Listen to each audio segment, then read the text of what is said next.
மனைவி கண்முன்னே கணவன் கொடூரமா தாக்கப்பட்டிருக்காரு.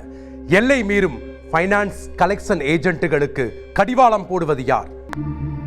வீட்டிற்கு வந்த 2 மர்ம நபர்கள் மனைவி கண்முன்னே கணவரை தாக்கிய பகீர் காட்சிகள் தான் இவை. எவ்வளவு தடுத்தும் கணவரை மனைவியால் அந்த தாக்குதலில் இருந்து மீட்க முடியவில்லை. இந்த சம்பவம் நடந்த இடம் திருப்பத்தூர் மாவட்டத்தில் உள்ள நாராயணபுரத்தில். இந்த சம்பவம் தொடர்பாக பாதிக்கப்பட்டவர்கள் காவல் நிலையத்தில் புகார் கொடுத்திருக்கிறார்கள். அதோடு தாக்குதலுக்கு உள்ளானவர் மருத்துவமனையில் சிகிச்சைக்காக சேர்க்கப்பட்டிருக்கிறார்.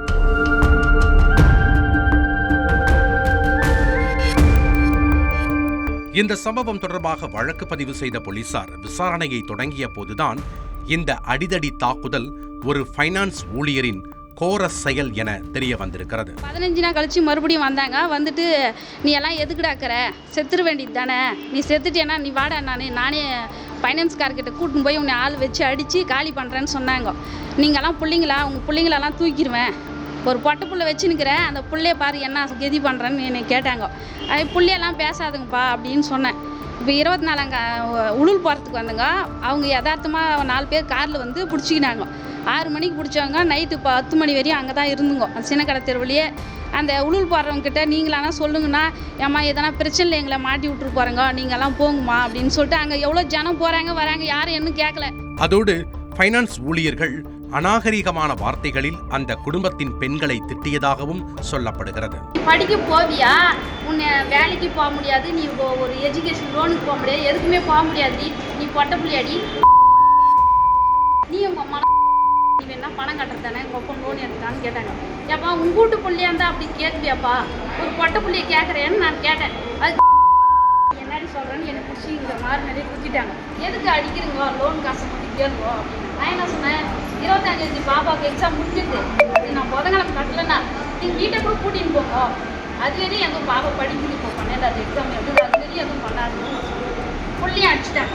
நீ எல்லாம் படிக்க அந்த புள்ளியை வீடியோ எடுத்துட்டாங்க. உன்னை பாரு நான் என்ன பண்ணணும் பாருங்க, திருப்பத்தூருக்குள்ளவே நீங்கள் குடும்பமே இருக்க முடியாது பண்ணுறேன் நான் அப்படின்னு சொல்லிட்டு அவங்களே வீடியோ எடுத்தாங்க. வீடியோ எடுத்துட்டு அப்புறமா நீங்கள் எந்த பேங்க்கு சொல்லுவோம், போலீஸ் ஏற்கனவே இங்கே நடந்துச்சு, நீ போலீஸ் ஸ்டேஷனுக்கே போனாங்க. போலீஸ்கார் வந்து பேங்க் பக்கம்லாம் சாதகமாக பேசுவாங்க. நாங்கள் என்ன சொல்கிறோம்னா, உங்ககிட்ட இருக்கிற பணத்தை பிடிங்க, நான் அவங்க கொடுத்துருக்கோம், எங்களுக்கு பேங்க் சப்போர்ட் இருக்குது, உங்களால் எதுவும் பண்ண முடியாது, நீங்கள் எங்கே கோர்ட்டுக்கே போனாலும் போலீஸ் ஸ்டேஷன். நான் அப்போதே கொஞ்சம் பயம். தாக்குதலுக்கு உள்ளானவர் சக்தி நாராயணன், இவரது மனைவி சுகந்தி. இந்த தம்பதிக்கு ஒரு மகள் உள்ளார். தேங்காய் பூ கடை வைத்து நடத்தி வந்த சக்தி நாராயணன் 2019ஆம் ஆண்டு வீடு கட்ட நினைத்திருக்கிறார். இதற்காக திருப்பத்தூரில் இயங்கி வந்த ஒரு தனியார் ஃபைனான்ஸ் நிறுவனத்தில் 5 லட்சம் ரூபாய்க்கு ஹவுசிங் லோன் வாங்கியிருக்கிறார். கிட்டத்தட்ட பாதி கடனை அடைத்த நிலையில் கொரோனா காரணமாக மீதி பணத்தை அவரால் கட்ட முடியாமல் போயிருக்கிறது. நாங்கள் கொரோனாக்கு முன்னே 5 லட்ச ரூபாய் லோன் போட்டிருந்தோங்க, வீட்டு லோனு. 2 லோன் வீட்டு லோன் போட்டுங்க, ஒன்று க்ளோஸ் பண்ணிட்டுங்க, ஒன்று பெண்டிங்கில் நின்றுச்சு. 2,16,000 ரூபாய்க்கு நீங்கள் கையெழுத்து போடுங்க. நான் என்ன சொன்னேன், ஒரு 6 மாதம் டைம் கொடுங்க, நாங்கள் கட்டிடுறேன்னு சொன்னேங்க. இல்லை அதெல்லாம் முடியாது, அதெல்லாம் சொல்ல, கையெழுத்து மட்டும் போடுமா அப்புறம் பார்த்துக்கலான்னு சொல்லிட்டாங்க.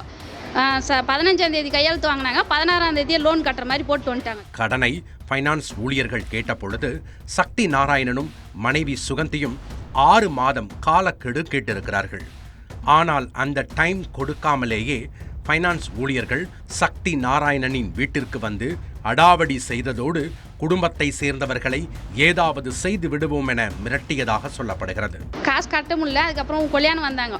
கேஸ் இல்லாதனால நான் காட்டுக்கு விறகு போயிட்டு இருந்ததுனால வண்டியில் கல்லெல்லாம் போட்டு அந்த ப்ளக்கில் வந்து பில்லெல்லாம் சொருவிட்டு 2 காற்று வண்டி காற்று டயரெல்லாம் பிடுங்கிட்டு வந்துட்டாங்க. 15 நாள் கழிச்சு மறுபடியும் வந்தாங்க. வந்துட்டு நீ எல்லாம் எதுக்குடாக்கிற, செத்துற வேண்டியது தானே, நீ செத்துட்டேன்னா நீ வாடா, நானே ஃபைனான்ஸ்கார்கிட்ட கூட்டின்னு போய் உன்னை ஆள் வச்சு அடித்து காலி பண்ணுறேன்னு சொன்னாங்க.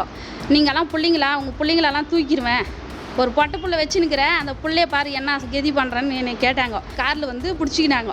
6 மணிக்கு பிடிச்சவங்க நைட்டு 10 மணி வரையும் அங்கே தான் இருந்துங்க. அந்த சின்ன கடை தெருவிலேயே அந்த உளுல் போடுறவங்ககிட்ட நீங்களானா சொல்லுங்கண்ணா, ஏம்மா எதனா பிரச்சனையில் எங்களை மாட்டி விட்டுரு போகிறேங்க, நீங்கள்லாம் போங்கம்மா அப்படின்னு சொல்லிட்டு அங்கே எவ்வளோ ஜனம் போகிறாங்க வராங்க, யாரும் என்ன கேட்கல. மேலும் இந்த சம்பவம் தொடர்பாக காவல் நிலையத்தில் புகார் கொடுத்தால் அதை உங்கள் மேலேயே திருப்பிவிட்டு விடுவோம் என ஃபைனான்ஸ்காரர்கள் பகீர் கிளப்பியதாக கூறப்படுகிறது. புள்ளியும் மண்டை மேலே அடிச்சுட்டாங்க, பாப்பாலையும்.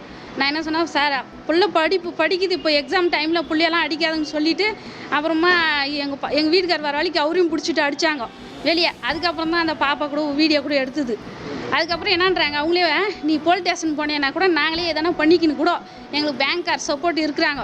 என் கையோ காலை கூட நான் உடச்சின்னு கூட வந்து உன் மேலே கேஸ் எங்கள் பக்கம் திருப்பிக்கு தெரியும், உன்னால் இன்னும் பண்ண முடியாது அப்படின்னு சொல்லிட்டு போயிட்டாங்க. நீங்கள் இவ்வளோ அசிங்கமாக பேசுகிறாங்க, அப்போ கோர்ட் ஆர்டர் கொடுங்க அப்படின்னா 4 யூடியூப்பும் இப்போது என் ஃபேஸ்புக்கை ஏதோ பார்த்துட்டு என்னாடி கேட்குறேங்க, நீங்கள்லாம் என்னாடி பொம்பளைங்க அப்படின்னு கேட்குறாங்க. பேரெல்லாம் தெரியாது, அவங்க ஒரு 3 மாதமாக வந்துட்டு தான் இருக்கிறாங்க. பேர் தெரியாது, ஃபோன் நம்பர் மட்டும் தான் தெரியும். கிராம சக்தி சிகேசி தியேட்டர் பக்கம் இருக்குது, மாடி மேலே இருக்குது கிராம சக்தி. அது இந்தியா புல் ஸ்டாரோ ஏதோ ஒரு கம்பெனின்னு கூட சொல்லுவாங்க அதுக்கு பேர். இந்த சம்பவம் தொடர்பாக வழக்கு பதிவு செய்த குறிசல்பட்டி போலீசார் தனியார் ஃபைனான்ஸ் நிறுவன ஊழியர்களிடம் விசாரணை நடத்தி வருகிறார்கள்.